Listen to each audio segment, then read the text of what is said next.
Olá, seja muito bem-vindo, seja muito bem-vinda à nossa segunda aula, em que nós vamos falar da raiz de todos os problemas emocionais.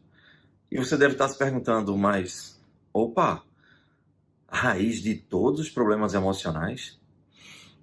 Sim, é o que nós vamos falar hoje. O objetivo desse minicurso é mostrar para você que, depois de mais de 100 anos de evolução da psicologia, da psicanálise, dos métodos de terapia, de todas as áreas, não somente da psicologia, mas desde que o ser humano se entende por gente, que ele busca meios, métodos e ferramentas para curar-se. E hoje, em pleno século XXI, nós avançamos em todas as áreas do conhecimento. Por que nós não teríamos avanços significativos na área do conhecimento, da psicologia, do psiquismo, do mundo emocional humano? É claro que nós avançamos. Só tem um detalhe que talvez você não saiba.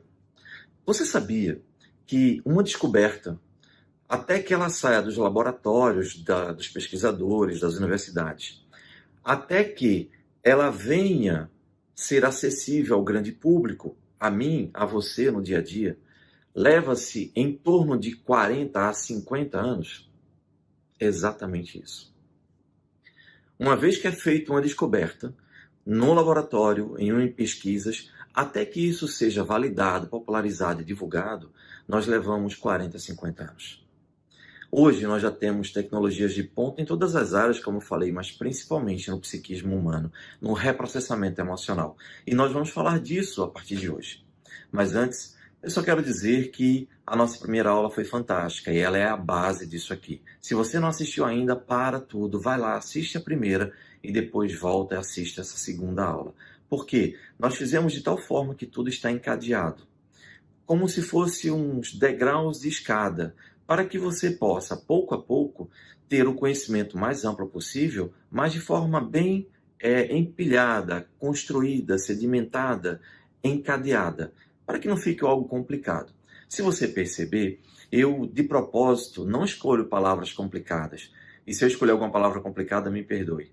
O objetivo não é esse. O objetivo é transmitir de forma simples e clara como funciona o nosso psiquismo. E, já que eu falei tudo isso, vamos aos aspectos práticos da nossa aula.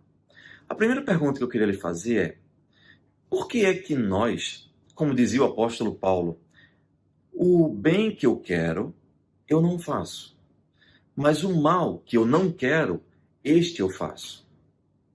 Por que que a gente não faz aquilo que a gente quer? Por que é que a gente faz aquilo que a gente não quer? Como é que a gente pode traduzir isso?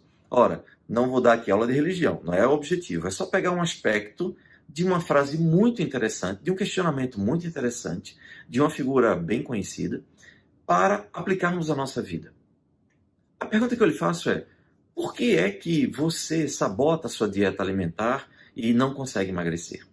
Por que que eu não consigo vencer os meus medos, as minhas fobias? Por que é que eu me saboto? Por que é que eu tenho relacionamentos tóxicos ou abusivos? Por que é que eu tenho depressão? Por que é que eu tenho ansiedade? Enfim, por que é que eu tenho comportamentos que eu não quero? E os comportamentos que eu quero, esses eu não tenho, esses eu não consigo colocar em prática. De onde vem isso? Como funciona isso? É o que nós vamos descobrir a partir de agora. Você está com caneta e papel aí para anotar? Porque se não tiver, você vai perder muita coisa. Pega um copo d'água, pega caneta e papel e senta aqui do lado, anota tudo que você puder para tirar dúvida conosco. Feito isso, vamos em frente.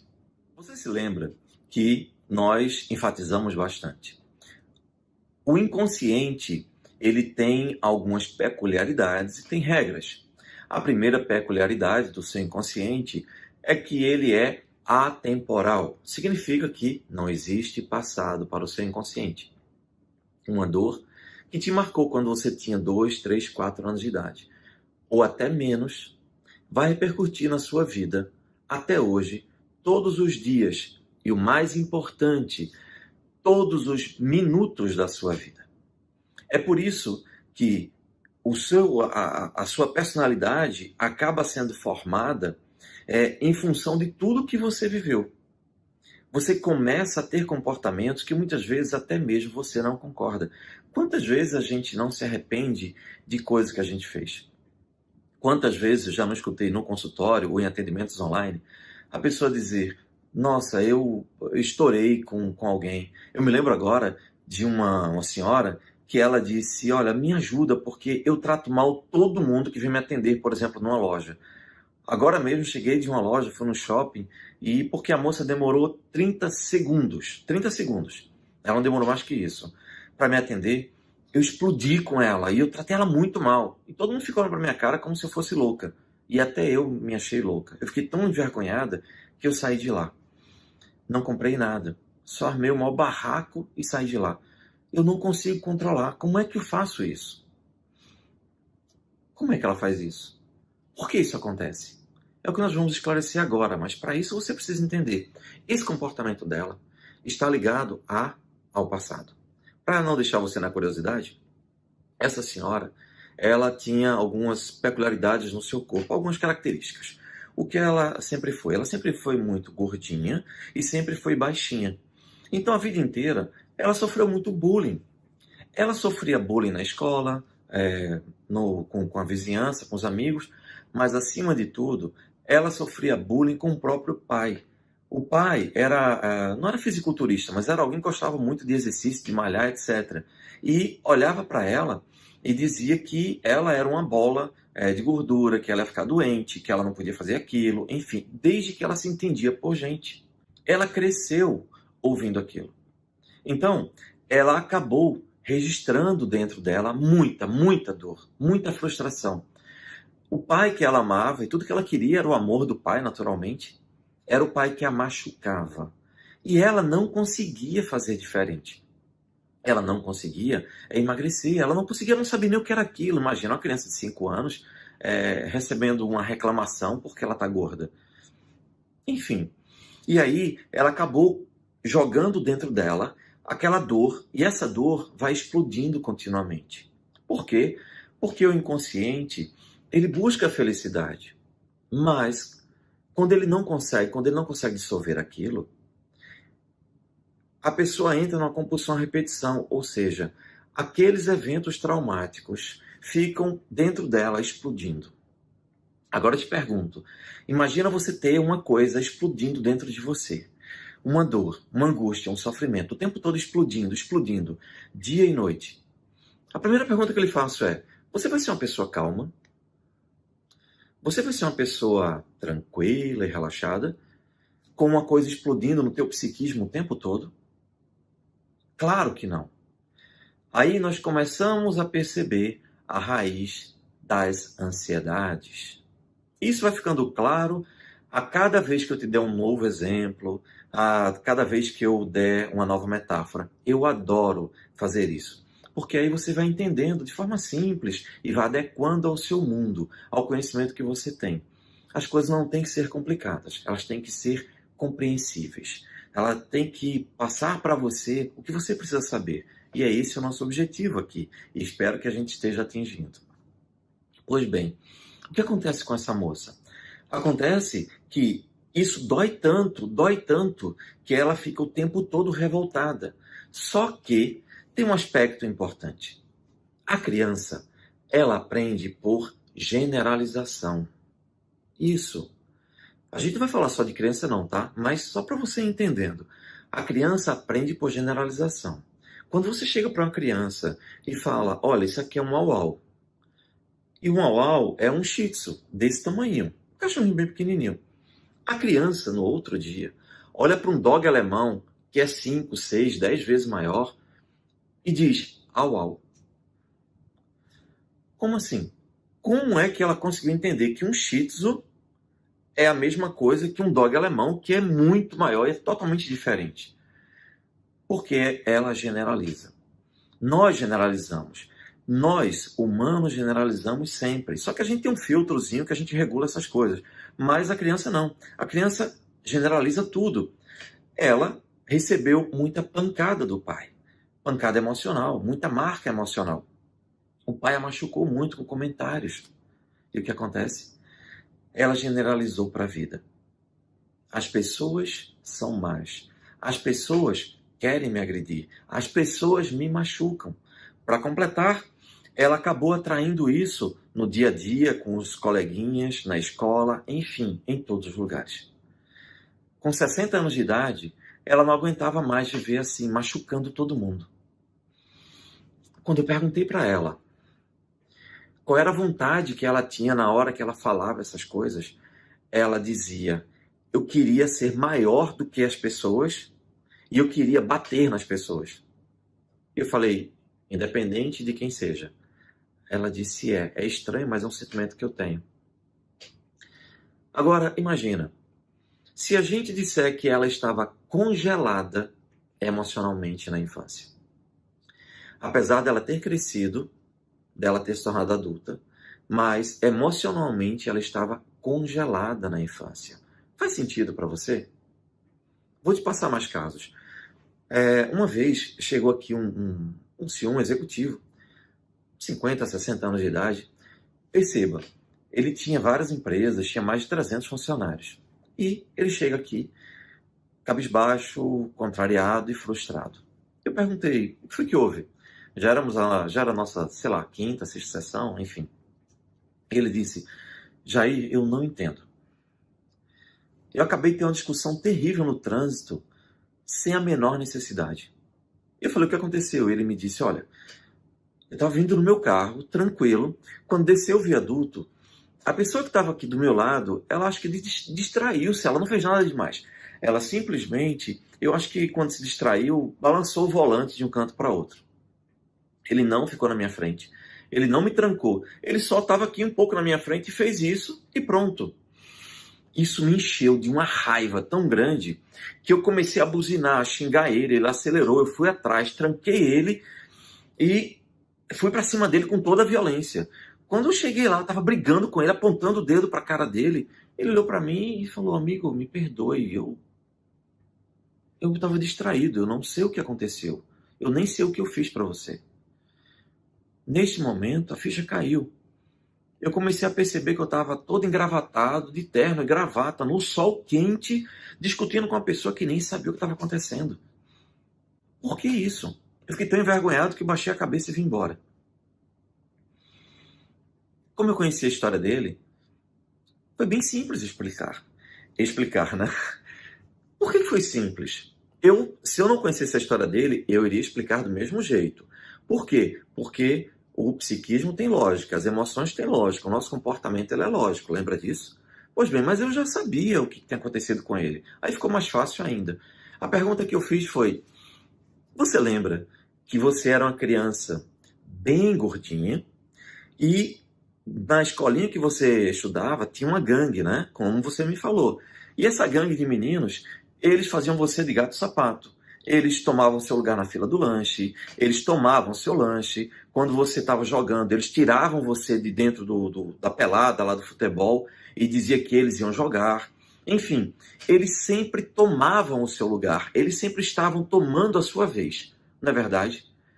Ele fez: Ele disse: pois bem, quando a gente sofre uma pancada emocional muito forte, a gente fica congelado naquele momento. E a gente não cresce, não amadurece emocionalmente. E o que acontece é que, como o seu inconsciente ele não tem passado, isso não aconteceu há 4, 5 décadas atrás. Para o seu inconsciente, isso está acontecendo agora. Então, quando essa pessoa fez menção de passar na sua frente, você hoje é um homem adulto, hoje você tem força, tem tamanho, hoje você não quer que ninguém tome o seu lugar. E aí, quem foi que brigou com aquela pessoa? Foi o adulto de hoje, o empresário que tem empresas, que faz negócios internacionais? Ou foi a criança congelada que tomou conta de você e brigou com aquela pessoa? Ele começou a chorar. Eu confesso até que eu me emociono agora quando eu falo isso. Por quê? Porque naquele momento caiu uma ficha muitas fichas na verdade na cabeça dele. Ele disse: minha nossa, agora faz sentido. Todas as vezes que meu comportamento foi intempestivo, foi agressivo, que eu machuquei pessoas que eu amo, eu me comportava como uma criança. Agora eu me lembro, eu consigo passar o filme agora e lembrar. que eu agia como uma criança revoltada, que não sabia o que fazer e só queria brigar e esmurrar as pessoas. Eu disse, faz sentido. E ele perguntou, então quer dizer que agora eu estou livre disso? Eu falei, de jeito nenhum. Porque saber qual é a raiz dos problemas não resolve o meu problema, concorda? Se eu souber que eu estou com uma doença grave, por exemplo, é só porque eu sei, eu vou ficar curado dela? Claro que não. Para isso, a gente vai ter que utilizar o reprocessamento emocional. Mas isso você vai saber a partir da próxima aula. Para a gente não atrapalhar o bonde, né? Botar o boi, como é? O carro na frente dos bois, né? E não atrapalhar tudo.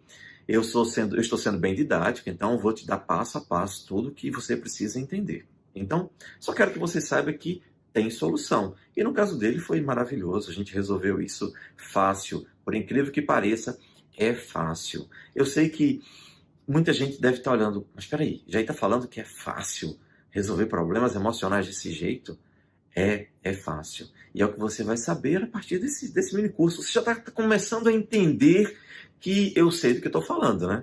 Porque pelo feedback da primeira aula que você assistiu, nossa, fiquei encantado. As pessoas estão falando, caramba, eu nunca vi desse jeito, como é simples. É exatamente isso. É por isso que eu falo que é fácil resolver os problemas. Aliás, eu me lembro agora de uma coisa que aconteceu há uma semana atrás. Se prepara que essa aula vai ser bem longa, tá? O que acontece uma pessoa me pediu ajuda porque o seu filho, de cerca de 11 anos de idade, que é muito calado, muito fechado, não estava conseguindo falar com nenhuma psicóloga. E todas as psicólogas, as terapeutas, lá 3, deram alta para ele e falou, olha, o seu filho não tem nada, ele deve ter algum problema aí de ser só fechado. Mas a gente não sei o que é, não dá para resolver, enfim, acho que não é nada. Só que o menino pensava em se matar. Melhor, ele dizia, né, para a mãe que queria se matar. E a mãe, ao ver isso, ficou desesperada e me pediu ajuda. Ok. Quando eu conversei com a criança, eu perguntei para ele, você tem algum problema? Ele olhou para mim e falou, não. Eu falei, sua mãe disse que você tem vontade de se matar. Ele disse, muitas vezes. Eu disse, você não tem problema, mas tem vontade de se matar. Eu entendo. Ele olhou para mim e falou, você entende? Eu falei, entendo. Aí, como você entende? É que você não consegue expressar o que você sente, não é verdade? Ele disse, A pergunta que eu fiz foi, quando você olha para o seu passado, você fica triste? Ele disse, fico muito. E nesse momento, as lágrimas começaram a escorrer do rosto dele, dos olhos dele. Eu disse, tá tudo bem, eu vou te ajudar. E nesse momento, a gente utilizou o reprocessamento emocional. Gente, eu passo por situações como essa, graças a Deus, muitas vezes. E espero que você venha passar também. Foi muito, mas muito emocionante.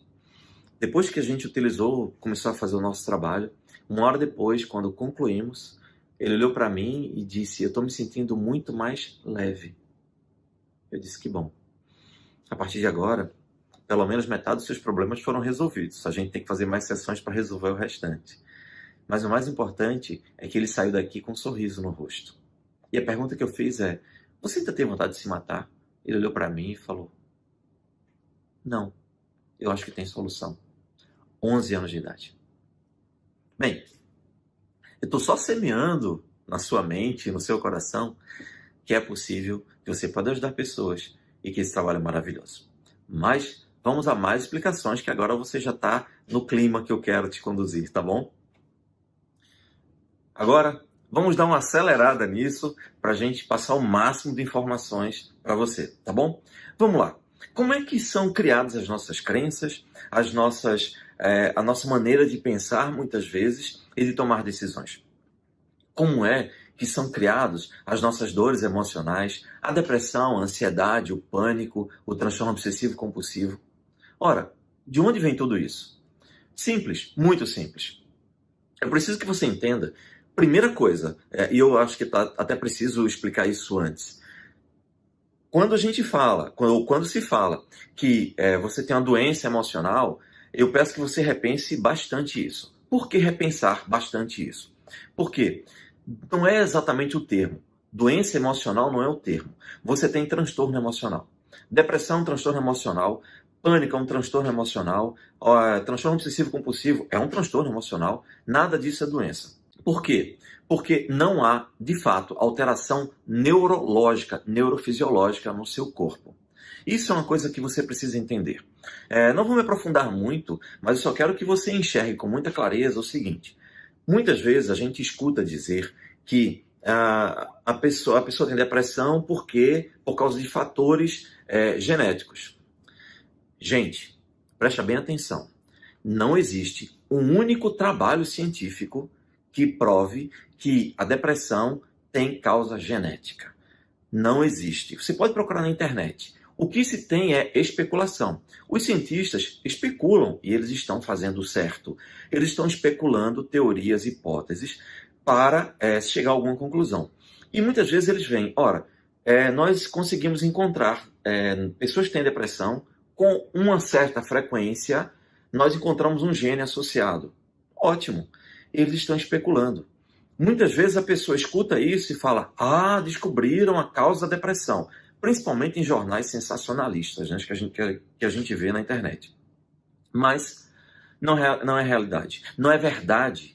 Por quê? Porque eles estão só especulando e a pessoa que vai pegar aquela informação já transforma como se fosse a realidade, a verdade. E o cientista não disse isso. Tá?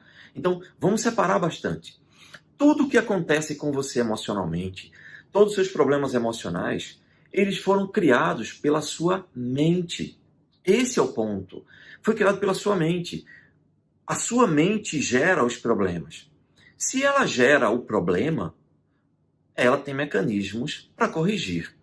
Não parece lógico? Se a sua mente estava funcionando muito bem, e aí, a partir daí, ela começou a gerar um comportamento diferente, disfuncional. O seu cérebro não foi quebrado, não foi partido, não foi machucado, não se arrancou um pedaço do seu cérebro, não ficou faltando um bloco de neurônios, nada. Seu cérebro, de um dia para outro, começou a gerar um padrão de comportamento que não tinha antes. Como é que isso surgiu? Em função do seu software mental. O que é software? É programa de computador, gente. O seu programa de computador mental. O seu programa mental é que está com um probleminha. Entenda, você pega um computador e você bota um programa. Se esse programa tem lá um monte de comandos para deixar a tela bem escura, ele nunca vai deixar a tela bem clara. Claro que não. Por quê? Porque o seu computador foi programado com aquele programa e esses códigos lá do programa estão dizendo, é para deixar a tela escura. Acabou. Não adianta você ficar dizendo, computadorzinho, por que você não bota a tela clara? Porque a programação é aquela. Como é que você pode fazer com que o computador agora faça com que a tela fique clara? Simples. Vai lá no programinha, corrige o ponto que está errado, o comando, dá o comando certo, pronto. O que vai acontecer com a tela? Vai ficar clara. Simples assim. Mas aí, como é que funciona esse computador humano, essa mente, esse software humano, esse programa de computador que nós temos na mente? Vamos descobrir isso agora. A primeira coisa que eu preciso que você entenda é, nós, ao vivermos nesta vida, desde que a gente cresce, e não só na infância, ao longo da nossa vida, a gente vai aprendendo. Nós aprendemos dia após dia, porque nós precisamos sobreviver. E o primeiro aprendizado que nós temos é como nós sobrevivemos ao mundo. Isso significa que toda vez que você passa por alguma coisa que te machuca emocionalmente ou que te marca, isso vai começar a ter repercussão no seu corpo. Como assim? Imagina um lago, bem tranquilo. E aí você pega uma pedra e arremessa com muita força na superfície desse lago, que está tranquila. Ok. A pedra que foi arremessada vai traumatizar o lago. Essa pedra vai ficar no fundo do lago para sempre, que é o objeto desse trauma, né? Vai ficar ali para sempre. E vai ter um terceiro elemento. A repercussão desse trauma, desse traumatismo no lago vai ser o quê? As ondas vão tomar conta desse lago completamente. A gente vai fazer analogia com o psiquismo humano, com o seu cérebro, com a sua mente, com o seu software, com o seu programa emocional. quando você leva uma pancada emocional, essa pancada emocional fica dentro de você para sempre, até que seja retirado. E a consequência disso vai ser a interpretação que você vai começar a ter ao longo da sua vida. E isso vai fazer com que você, a partir dali, comece a entender a vida através daqueles filtros mentais. Você lembra que na primeira aula eu falei do caso da senhora que pegou uma criança de 3 anos de idade aproximadamente, quando a criança foi passar por baixo da catraca, a criança foi se balançar. Ela só estava sendo feliz. A mãe pegou a mão com toda a força, bateu com muita violência e ainda gritou: seu imbecil, não faz nada que preste, nunca vai ser nada na vida, nunca vai fazer nada certo na vida. Aquilo ali foi a pancada, o trauma emocional. Aquilo fica registrado onde? Dentro dele. Lembra que o inconsciente ele é atemporal? Ele fica para sempre, ele registra tudo. E qual vai ser a consequência dessa pancada, desse tapa, mais o que ela disse com toda a violência? Qual é a consequência para a criança? A criança pode ter inúmeras interpretações. Uma delas é que ela pode entender que se ela for ser feliz, ela vai sofrer. Exatamente. Ela vai sofrer. Por quê? Porque na hora que ela estava sendo feliz, a mãe bateu com força. Isso é uma coisa. E aí você vê gente que se sabota quando está sendo feliz na vida, simplesmente destrói tudo. E eu tenho um caso muito interessante para relatar para você.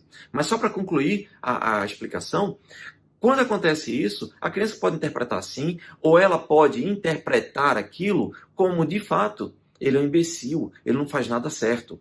E essa interpretação vai ficar com ele pro resto da vida. Por quê? Porque a dor emocional está dentro dele. Então, com 30, 40 anos de idade, ele não se lembra nem mais daquela tapa, mas o inconsciente lembra. E o que o inconsciente faz? Entra numa compulsão à repetição.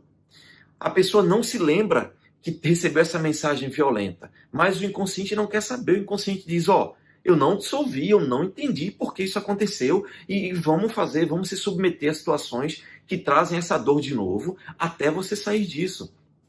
Aí, essa criança, agora um adulto, simplesmente, toda vez que ela vai se divertir com alguma coisa, ela se lembra daquilo. E aí ela fica triste. Ela não sai com os amigos. Todo mundo chama ele para sair, mas ele prefere não sair. Ele prefere ficar em casa, enclausurado. Ele não tem essa alegria. Quando todo mundo está se divertindo, ele não consegue se divertir. E ele não sabe por quê. Ele procura um terapeuta e muitas vezes o terapeuta não consegue explicar nem ajudar porque ele não sabe o que você está sabendo agora. Como é que funciona o psiquismo humano. Só para que vocês tenham uma ideia disso, há algum tempo atrás eu atendi um caso de uma pessoa que veio de um outro estado e ele estava desesperado. Ele disse: olha, o meu problema é que eu tenho disfunção erétil. E todas as vezes, assim, o que ele relatou tenho disfunção erétil e minha vida é um inferno, eu estou muito triste, estou já entrando em depressão, porque meu casamento está a ponto de acabar. Minha esposa não entende por que isso, enfim, está horrível, por favor me ajude. Eu perguntei para ele, mas exatamente como é essa disfunção erétil? Porque podia ser ejaculação precoce, podia ser impotência, podia ser qualquer coisa, né? E aí ele me falou: olha, quando eu tenho ereção normal, tenho vontade de ter relações sexuais, tenho muito tesão na minha esposa, só que quando tá na metade ali, que eu tô, assim, muito excitado, de repente, de uma hora para outra, eu perco a minha ereção. É automático, e isso é frustrante, eu entro em pânico, eu fico desesperado, minha esposa fica frustrada, ela não entende isso, a gente já brigou, enfim. Eu falei: tá. Então me faz o seguinte, me responde o seguinte: o que foi que de pior aconteceu na sua vida? O que você consegue se lembrar que te frustrou muito?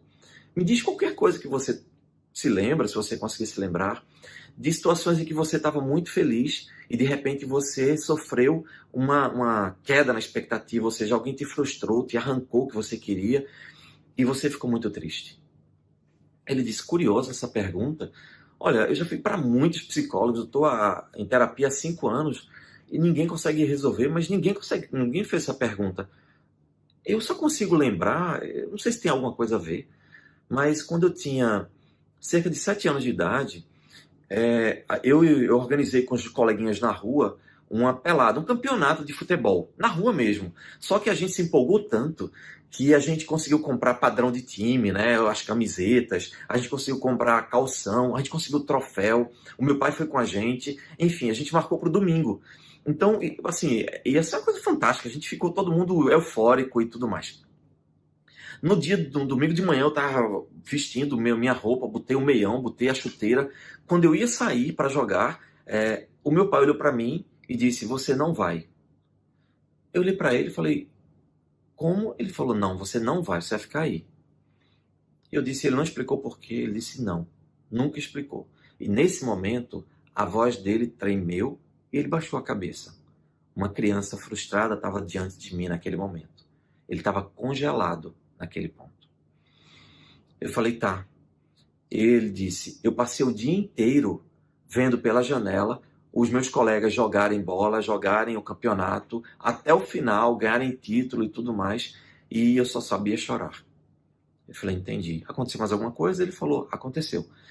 Uns 3 meses depois, eu acho, estava todo mundo se arrumando para ir para o cinema, eu, meus irmãos, meu pai e minha mãe. Aí meu pai olhou para mim e do nada ele disse: "Você não vai." E eu olhei para a cara dele, fiquei congelado, e ele disse: "Fica aí." E todo mundo foi embora. E eu falei: "Também ninguém te disse por quê?" Ele disse: "Não." Aí eu falei: "Como é o relacionamento com seu pai hoje?" Aí ele disse: "Eu odeio ele." E eu disse: "Seu pai era um mau pai?"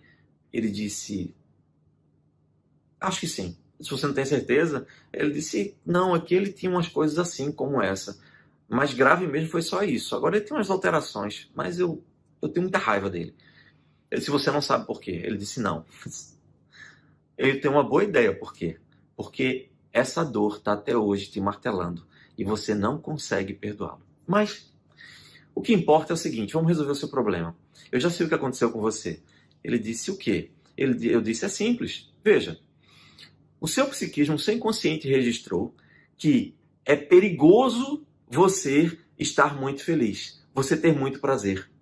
Porque quando você estava eufórico, com muito prazer no futebol, que você ia ter aquela partida de futebol que você organizou com os colegas e você estava com euforia máxima, com o tesão máximo, digamos assim, né? E lembre-se que a criança generaliza, ele estava eufórico e feliz.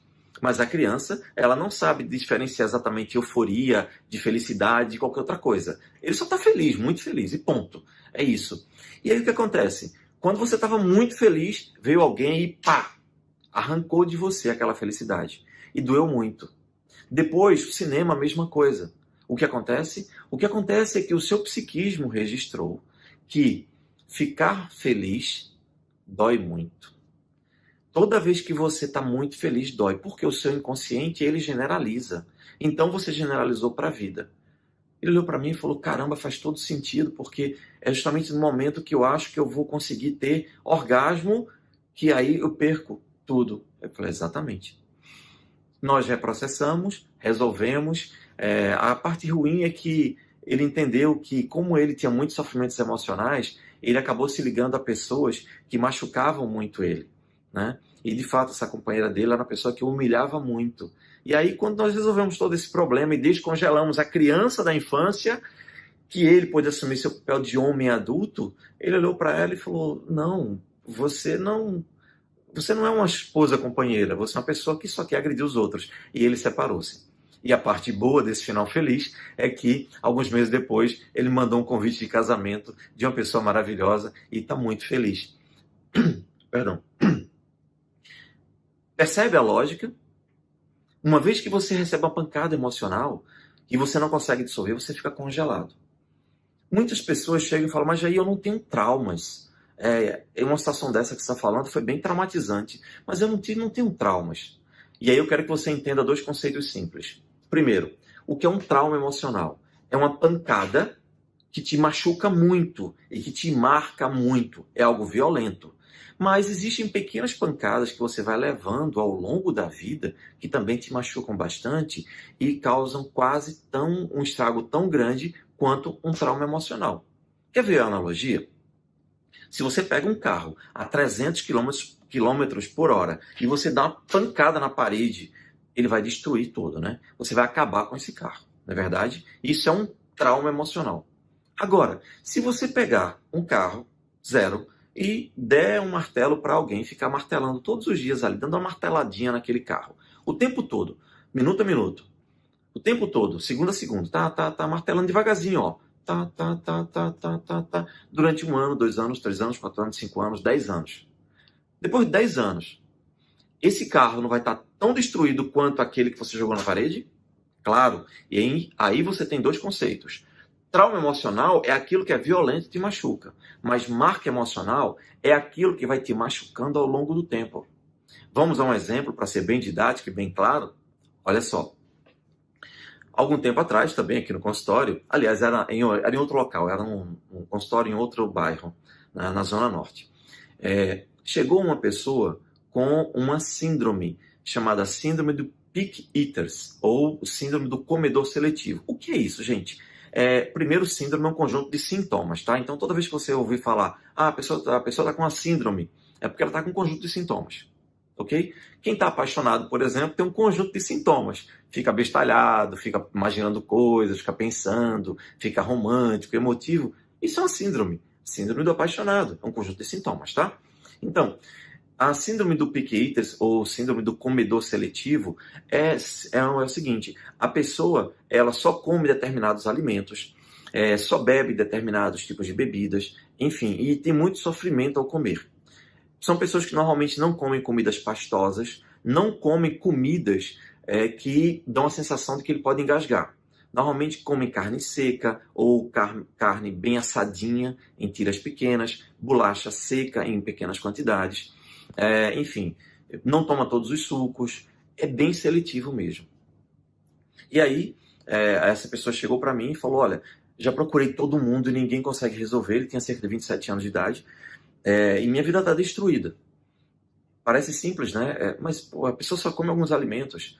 Ele só comia batata frita, carne seca, tomava alguns sucos e leite. Basicamente isso. A pele dele era uma pele bem agredida, porque ele não tinha todos os nutrientes, né? E aí ele disse, minha vida é um inferno. E contou brevemente a situação. Ele disse que não tinha namorada, não tinha ninguém, por quê? A primeira vez que ele teve a namorada pegou, levou ele na casa dela. A mãe, a sogra, né, resolveu preparar um jantar para receber, né, o futuro genro na casa dela e tal, não sei o quê. Prepararam, só que prepararam a macarronada. E ele tem pavor de comer macarrão. O que acontece? Quando botaram a macarronada no prato, ele estava ali na mesa com todo mundo, ele teve uma vontade de chorar, desesperada, né, olhou para a namorada, olhou para a mãe, não conseguia dizer nada. Como é que ele ia explicar que ele estava em pânico por causa da comida? Ele simplesmente se levantou, foi embora, bloqueou ela, nunca mais falou com ela. Gente, ninguém lá entendeu nada, né? E desde então ele criou mais um trauma. Ele não quer namorar com ninguém para não passar por essa situação traumática. Aí eu perguntei para ele, comecei a conversar com ele, e ele não sabia de nada, de nenhum trauma que ele tinha ocorrido na vida. Teve pais bons, teve uma família equilibrada, ok, não teve nada demais. Isso não vai impedir que eu trabalhe com ele. Começamos a trabalhar, e ele começou a progredir.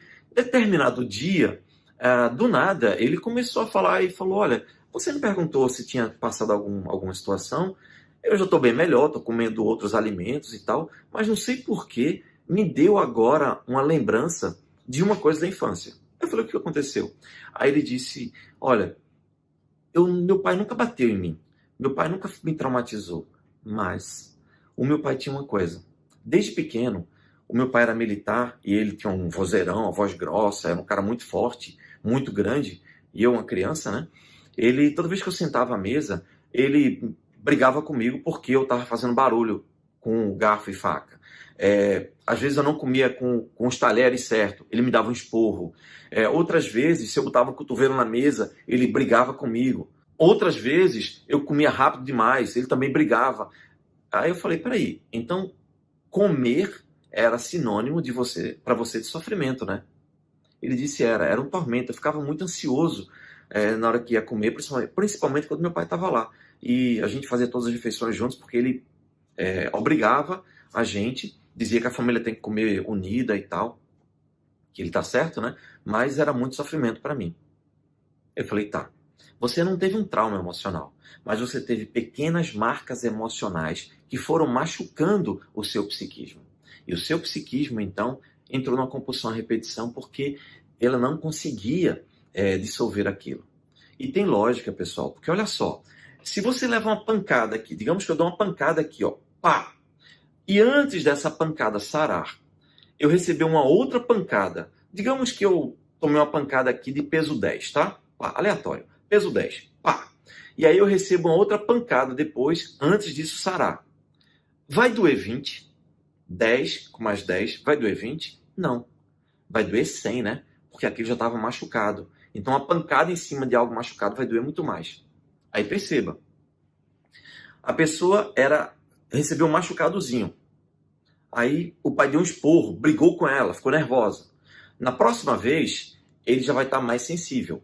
Aí o pai dá outro esporro do mesmo jeito, mas ele já vai se sentir muito mais machucado.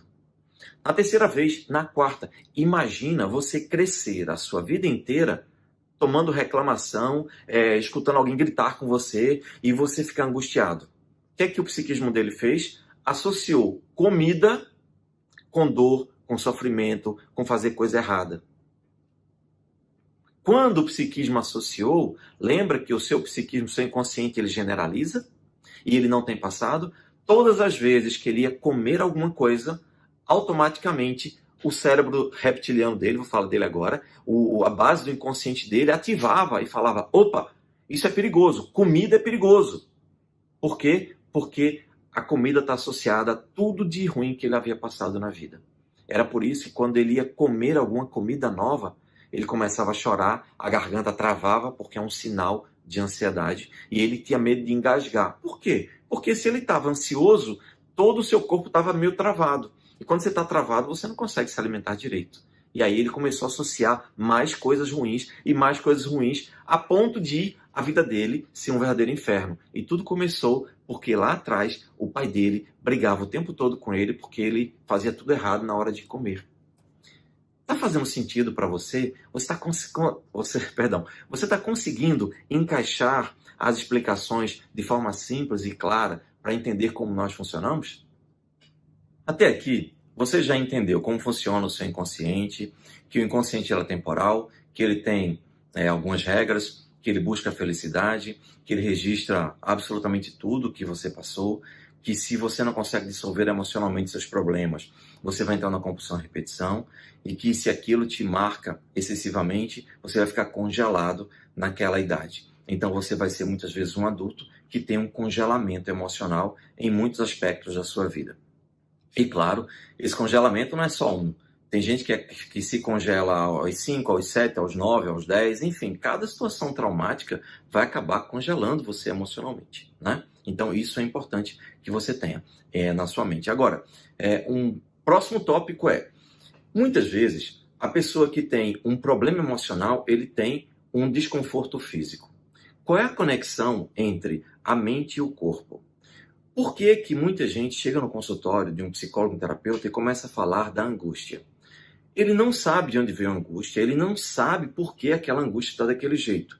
É claro que ele só sabe que sente angústia, então ele vai elaborar um monte de pensamentos, um monte de coisas, mas efetivamente ele acaba não resolvendo o problema. Por quê? Deixa eu dar um exemplo bem simples, não quero complicar não, tá? Mas olha só, o centro da fala é aqui, é justamente nessa área aqui, é a área de Broca. É uma área aqui que regula o centro da fala, da comunicação. Você começa a falar e dizer a angústia que você está sentindo. Só tem um detalhe. O centro de controle da angústia está aqui embaixo, nessa outra parte do cérebro, no que nós chamamos do cérebro reptiliano. E a partir de agora, eu vou apresentar a você ao cérebro reptiliano. E eu espero que você entenda que é muito simples, é bem tranquilo de você entender e é importantíssimo, é vital. Então, anote esse nome, cérebro reptiliano. Entenda o seguinte, do ponto de vista evolutivo, tá? Não é do ponto de vista anatômico, não, fisiológico, não. É do ponto de vista evolutivo, nós podemos classificar o nosso cérebro em 3 partes, em 3 grandes épocas. O primeiro cérebro nós herdamos dos répteis. Répteis, cobra, lagartixa, sapo, enfim, dos répteis, tá certo? Eu espero até ter feito a classificação certa, mas você entendeu. Aí o que acontece? Um réptil, ele só pensa em atacar ou fugir. Ele tem um cérebro muito pouco desenvolvido. O cérebro dele é muito basal, é muito básico. Para você ter uma ideia, uma cobra, por exemplo, ela passa a existência inteira dela, o tempo inteiro, 24 horas por dia, com o seguinte software na cabeça dela: estou em perigo ou estou em segurança. Estou em segurança ou estou em perigo. Tanto é que se você vê uma cobra, todo mundo diz, não se mexa. Por quê? Porque se você se mexer, pode ser que a cobra interprete o seu movimento como perigo para ela. E aí ela vai decidir se ela vai atacar você ou ela vai fugir. É por isso que não se pode fazer movimentos bruscos diante de um animal peçonhento. Porque ele tem um cérebro reptiliano. E o cérebro reptiliano, o tempo inteiro, só cuida de proteger aquela existência. O cérebro reptiliano, ele é o guardião da sua sobrevivência. É onde está o seu instinto de sobrevivência. Deixe isso bem claro, anote bastante isso. Porque isso segue com você, e a gente vai falar muito disso ao longo de todas as nossas aulas. O que acontece é, se você tem um cérebro reptiliano ativado, você tem o seu instinto de sobrevivência ativado. Ok, nós herdamos esse cérebro reptiliano. Esse cérebro reptiliano ele fica exatamente aqui, ó, nessa área aqui, na nuca. É por isso que tem muita gente que, quando está com muitos problemas emocionais, começa a sentir uma pressão e um calor aqui na nuca. Por quê? Porque aqui é a sede física é o cérebro reptiliano. Uma coisa importante, o cérebro reptiliano é nele a sede física do seu inconsciente.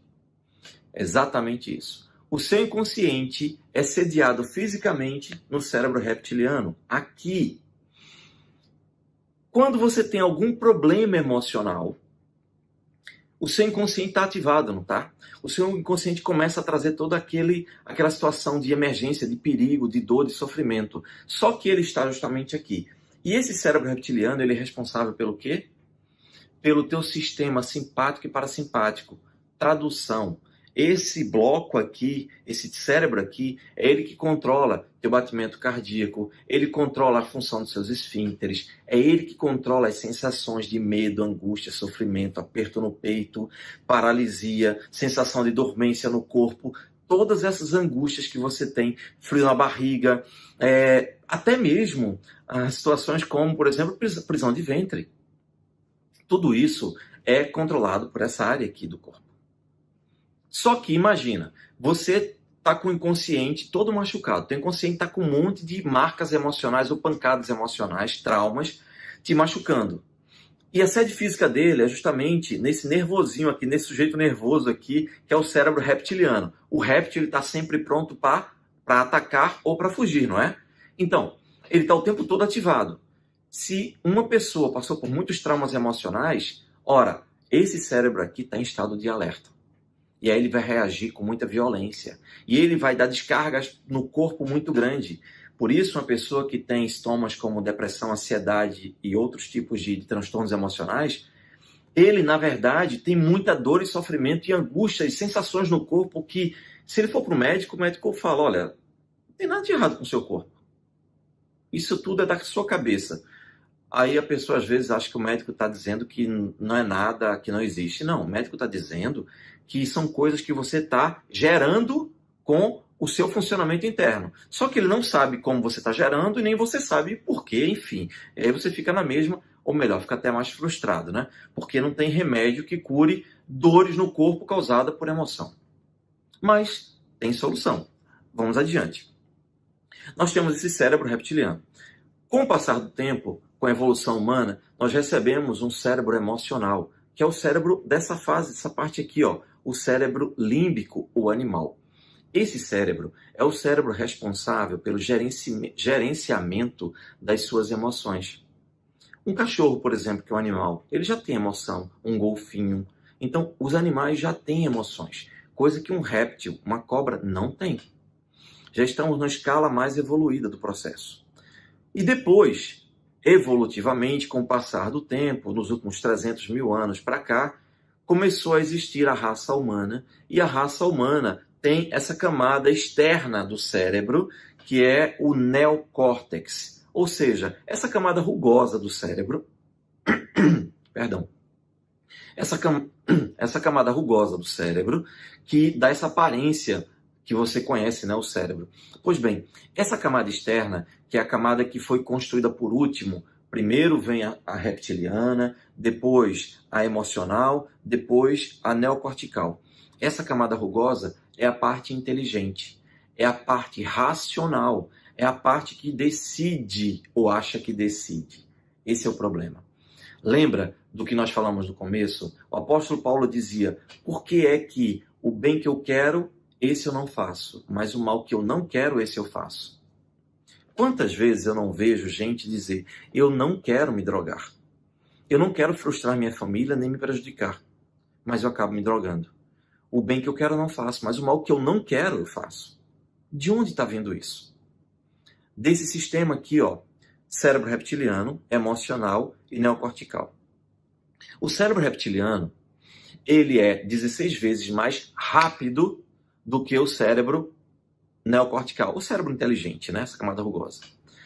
Essa parte aqui, o emocional, é 8 vezes mais rápido do que esse aqui. Esse aqui é o mais lento de todos. E tem uma analogia para você entender. Sabe quem é que manda em você?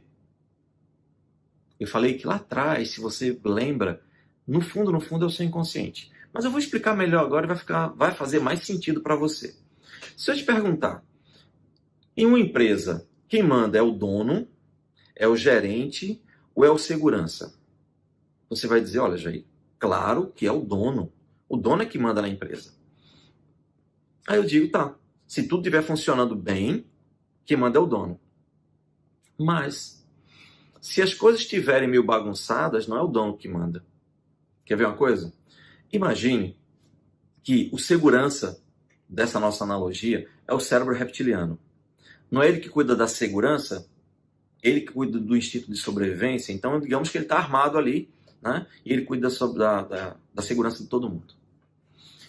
Tem um gerente acima dele e tem um dono.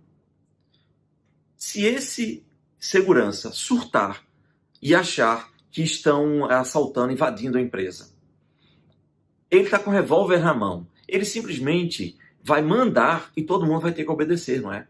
Se ele sair ligando, fechando todos os portões, dando sinal de alerta, botando todo mundo dentro das salas, alguém vai dizer que não? O dono vai dizer que não? Não. O dono vai obedecer. Eu vou dar um exemplo até melhor, que eu até prefiro. Imagina, eu sou da época de Obama ainda, tá? Então, imagina que Obama está discursando lá, tá? Quando ele era presidente. Obama é o presidente. Então, a gente pode criar a analogia que ele é o neocórtex. Ele é o que manda, ou pensa que manda, né? Aí a gente tem um cérebro límbico, o cérebro emocional, que é a fase do meio, que são os diplomatas, senadores, congressistas, etc. Agora, quem é que vai ser o cérebro reptiliano nessa nossa analogia? O segurança. Os seguranças de Obama.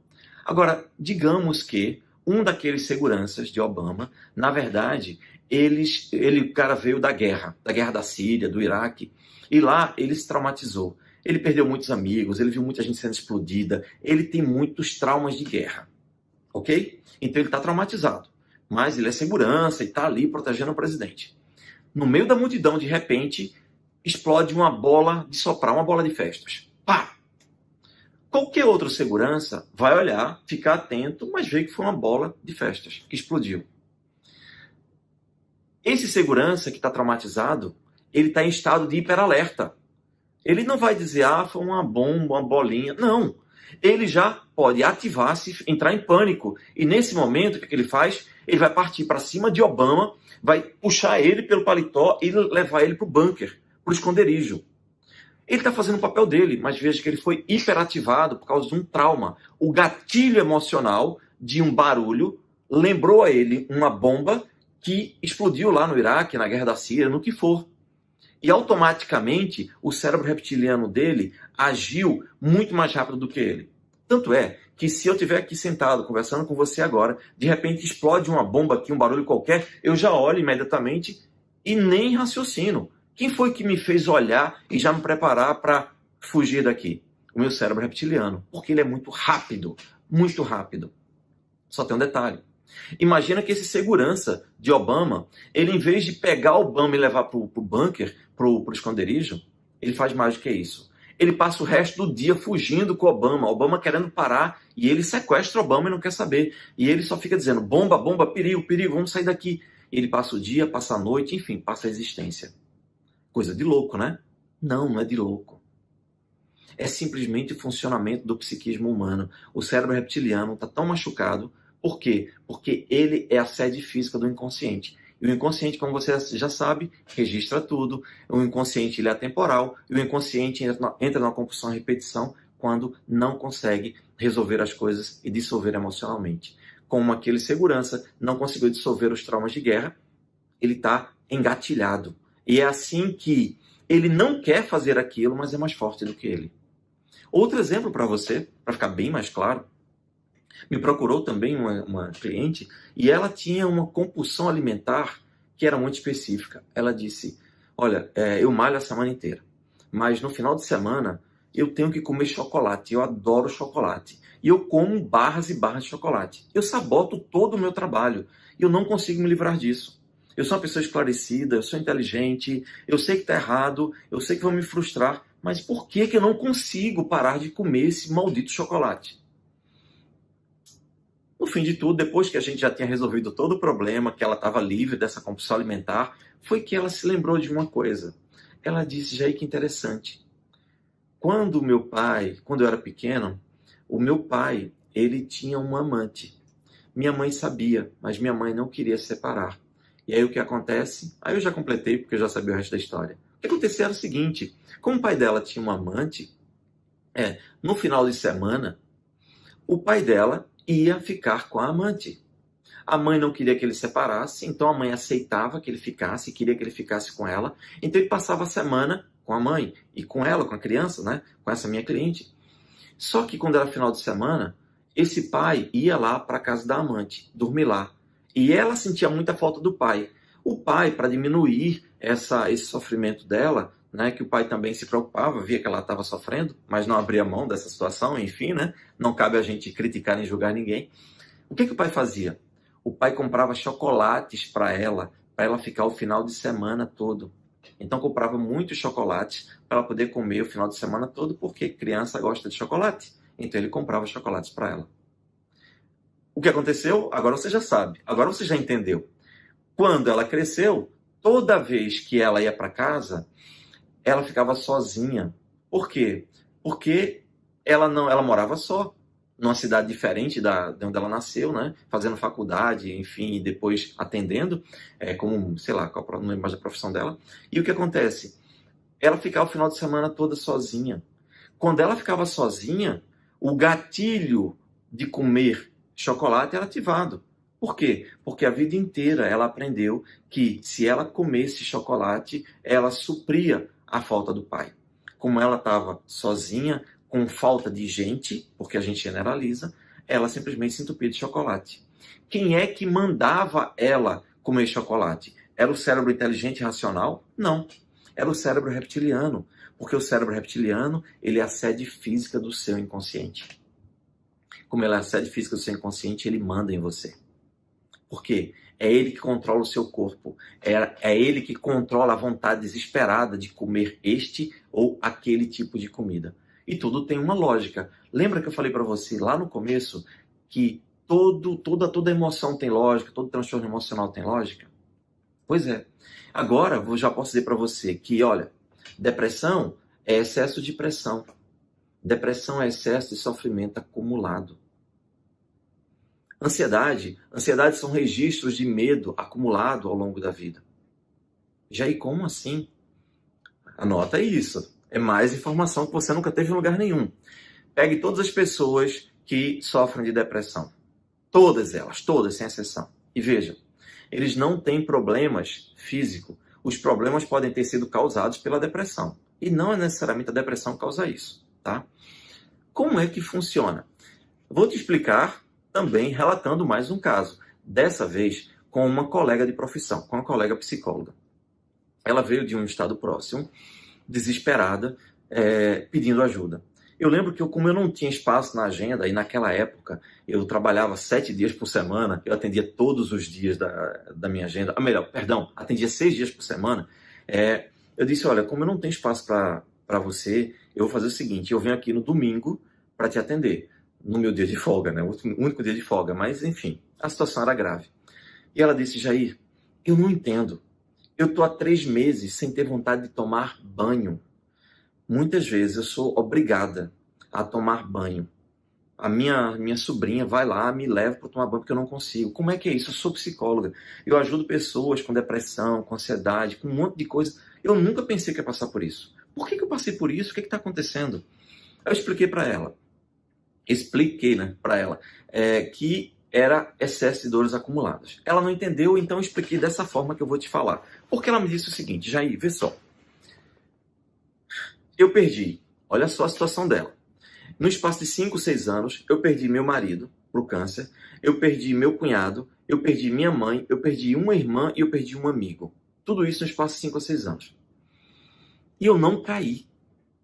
Mas faz 3 meses que eu perdi o meu cachorrinho de estimação, que ele já estava velhinho, e eu simplesmente entrei em depressão. Como?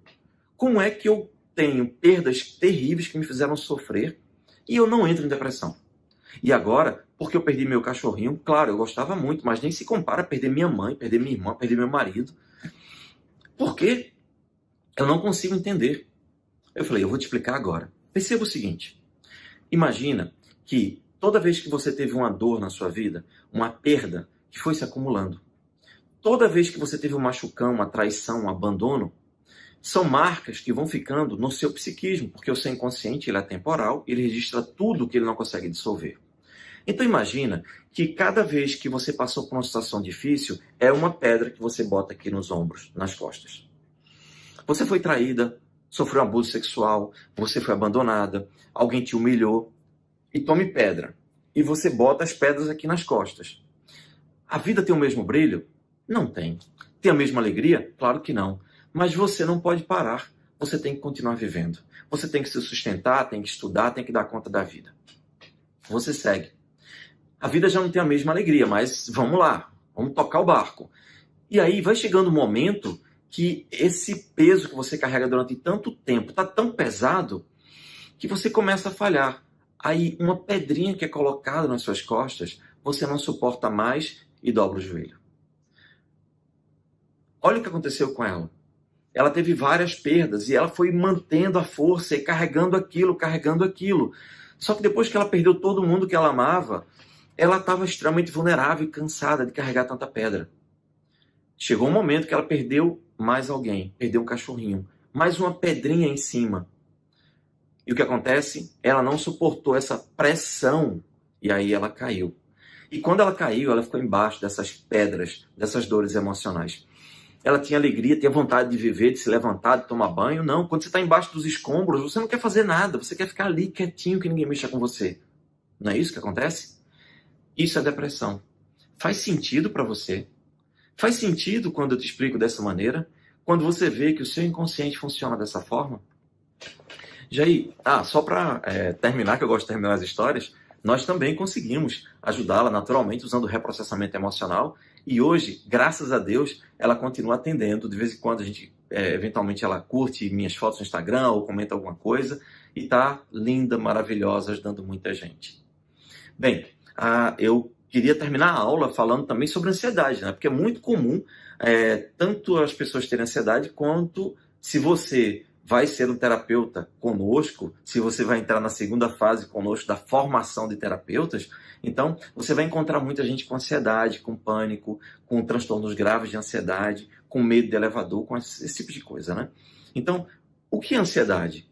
Ansiedade é o acúmulo de registros, de marcas emocionais, de traumas, etc., que te deram a mensagem que você estava em perigo. A criança, diferente dos outros animais, que quando nascem já sabem se virar, vão atrás de comida, nós não nascemos assim. Nós somos a única espécie do planeta que quando nasce, nasce completamente dependente. E o que é que a gente faz? A gente vem com um duplo chip. Esse duplo chip, a gente fica observando pai e mãe. Se a gente está recebendo amparo e proteção, olhar e cuidado de um lado e de outro. E aí o relato de um caso. A criança, a pessoa adulta chegou aqui, né? Falando que era extremamente ansiosa e não sabia o que fazer, tinha medo de tudo, tinha medo o tempo todo de ser abandonado, medo de que tudo desse errado, enfim, não sabia como viver, como resolver aquilo. E ele não tinha tido grandes traumas emocionais, não. E aí, a história dele, só para que você saiba, eu estou sendo didática, então eu preciso te contar essas coisas. O que acontece é que ele foi abandonado quando tinha cerca de 1 ano de idade. 1 ano de idade, ele não tinha uma noção muito clara das coisas, né? Mas o inconsciente registra tudo, certo? E o duplo chip dele começou a perceber que agora ele não tinha o amparo e proteção que ele tinha. Significa o seguinte, se viesse uma fera, o pai não estava ali para protegê-lo.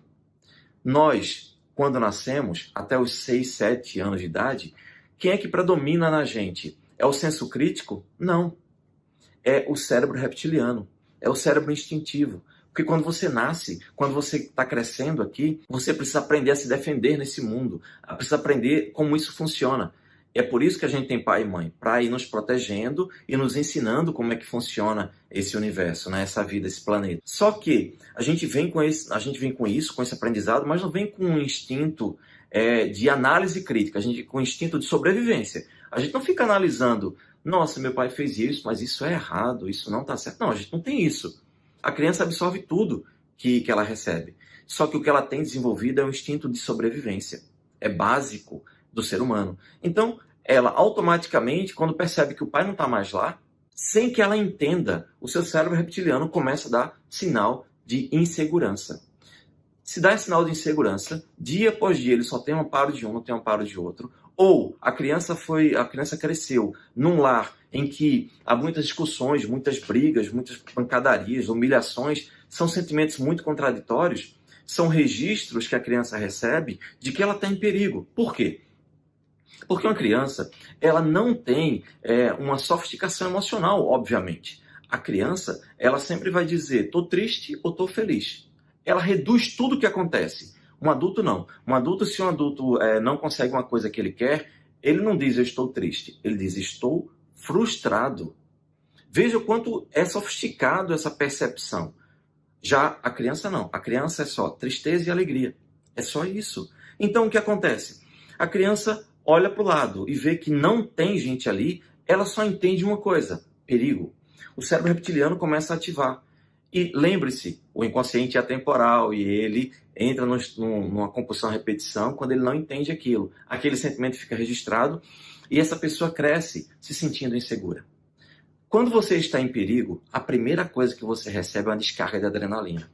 Agora imagina você viver o tempo inteiro com um nível de adrenalina muito alto. Por quê? Porque o tempo inteiro o seu cérebro reptiliano, que é a base do seu inconsciente, está descarregando a adrenalina no seu corpo. Porque ele está recebendo a mensagem do seu inconsciente de que você está em perigo. Mas aí, a pessoa tem 30 anos de idade, está casado, tem filhos, tem um emprego público federal. Por que ele se sente inseguro?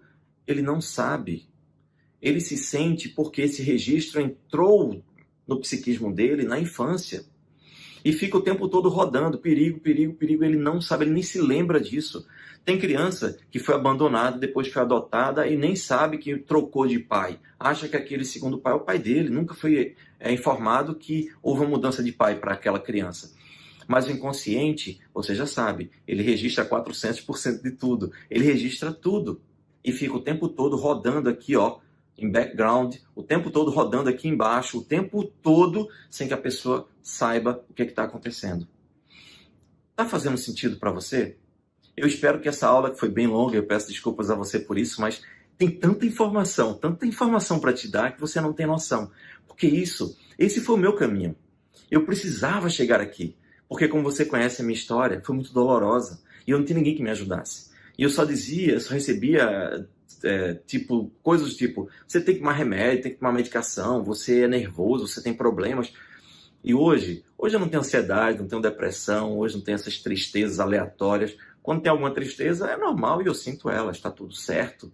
Mas eu não tenho coisas que me imobilizam. Todo esse conhecimento que eu estou passando para você é para que você entenda que o psiquismo ele tem lógica.